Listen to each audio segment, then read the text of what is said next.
Alright, welcome back everyone. So, on this video, I wanted to talk about the transhumanist argument. I've seen that argument displayed on Ham's video a few times. And as appealing as the argument sounds, I do have to agree that it's dogmatic.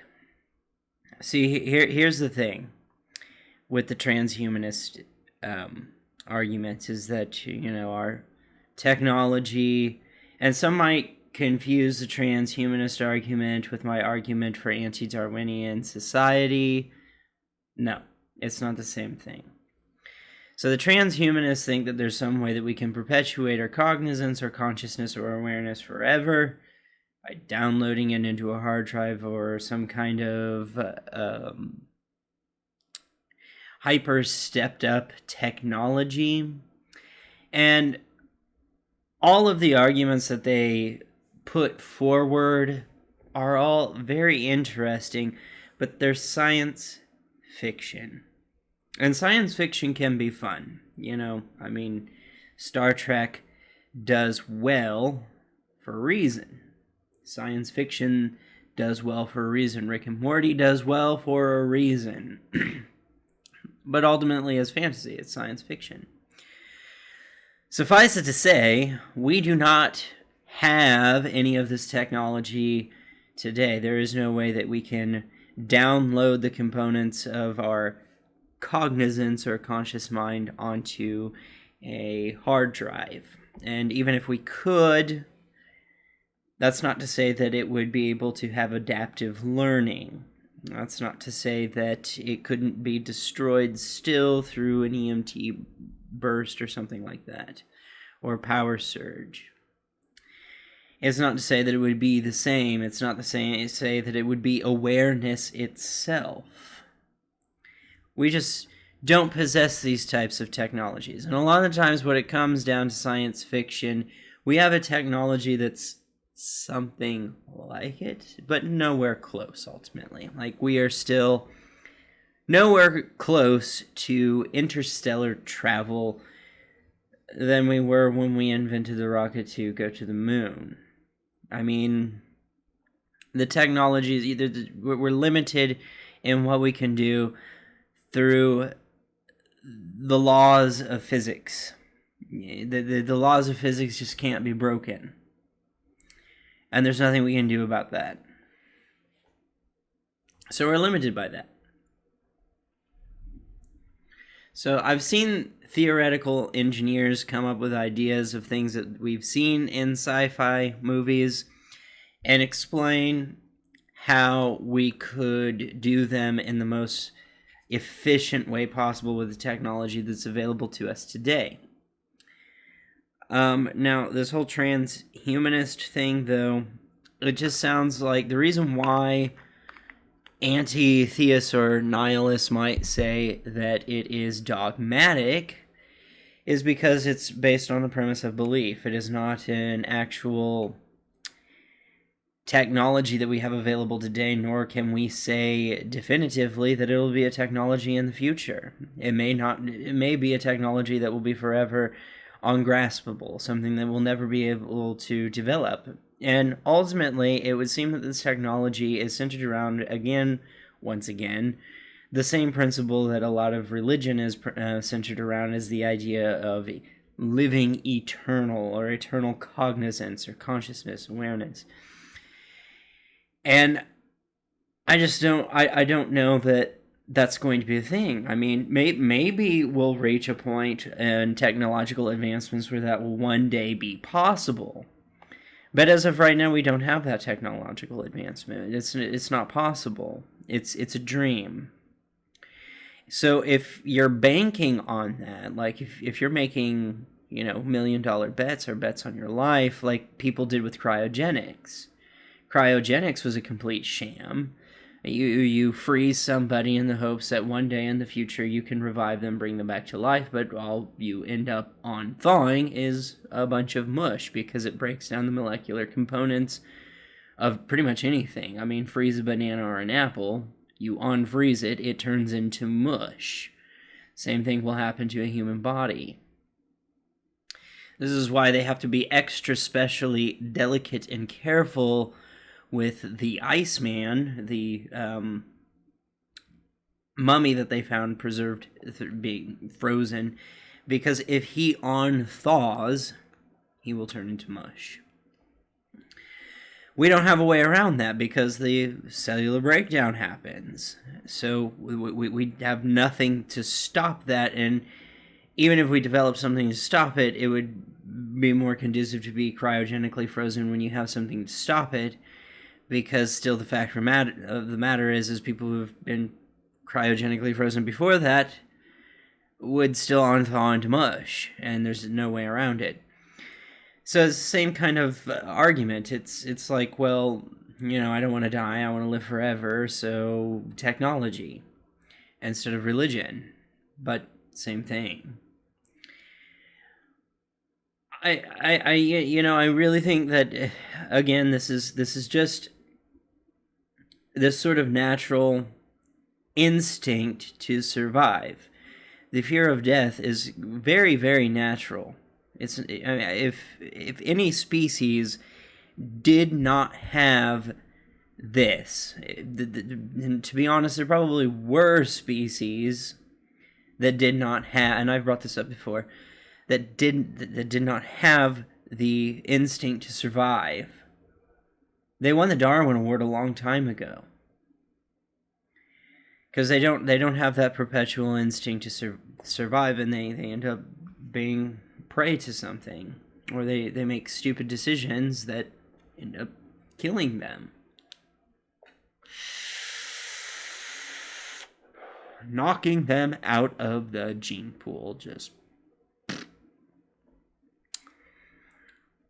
So, I don't know that the transhuman argument is a good one. It's very dogmatic in principle. It's based off of a principle of belief that one day we will have some kind of technology to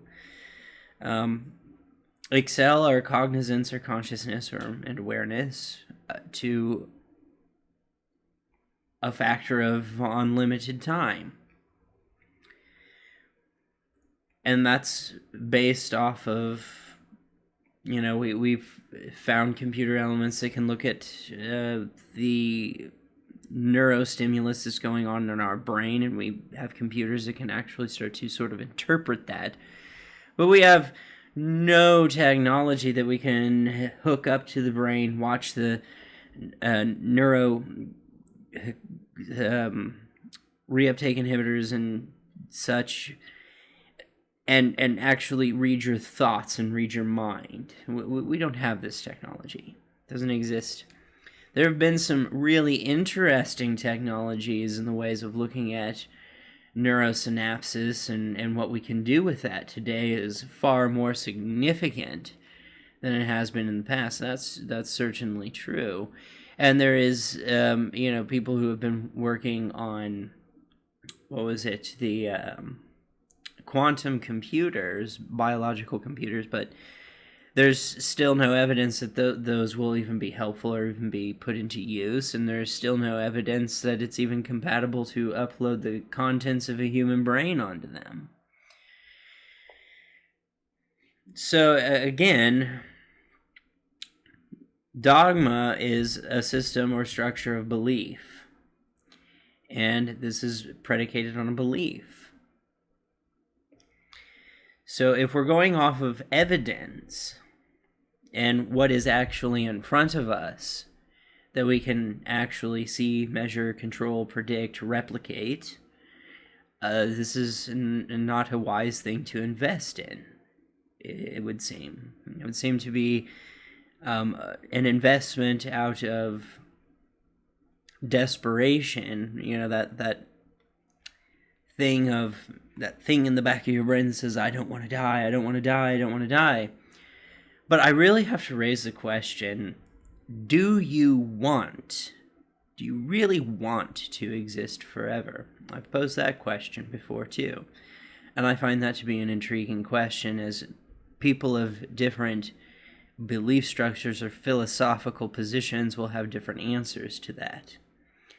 I really don't think the human mind is capable of truly understanding what eternity is. I think that it's a conceptualization. So, like the analogy I gave, eternity is enough time to do everything there is to do in the entire known universe, know everything there is to know in the universe, and still have the rest of eternity to sit and do nothing is a good analogy. The reason why is because it paints the picture of what that actually means for the sake of our own cognizance or consciousness and sense of awareness. That after a while, you would get bored. Or after a while, it would become extremely arduous and taxing and exhausting.